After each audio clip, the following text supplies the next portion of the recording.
হচ্ছে শয়তানের ইবাদত, রোজা হচ্ছে আল্লাহর ইবাদত। ভিন্ন ধর্মাবলম্বী যারা রয়েছেন তাদের নিরাপত্তা নিশ্চিত হবে, তাদেরকে কেউ চক্ষু রাঙাতে পারবেন না।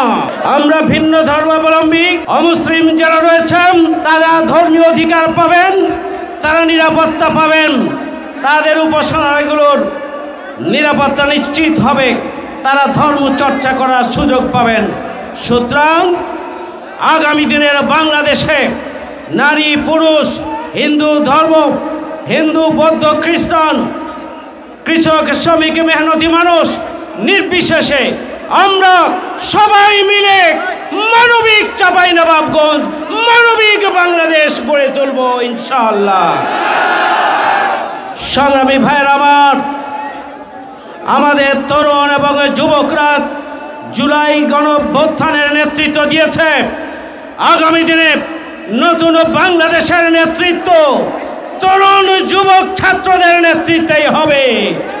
আর আমরা আমাদের প্রিয় চাঁপাইনবাবগঞ্জকে আমরা তরুণ যুবক এবং ছাত্রদেরকে সাথে নিয়েই আমরা চাঁপাইনবাবগঞ্জকে মডেল নবাবগঞ্জ হিসাবে আমরা গড়ে তুলব ইনশাআল্লাহ।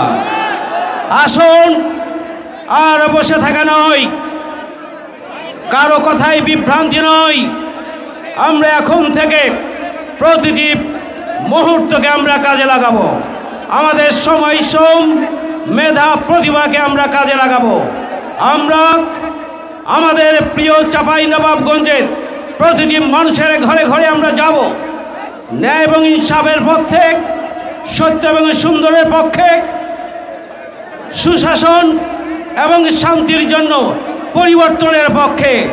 সব দেখেছি বারবার, দাঁড়িপাল্লা এইবারের পক্ষে আপনারা ব্যাপক গণজোয়ার তৈরির জন্য নিরলসভাবে প্রচেষ্টা চালাবেন, সেই প্রত্যাশা এবং আহ্বান আমি উপস্থিত সকলের কাছে করছি।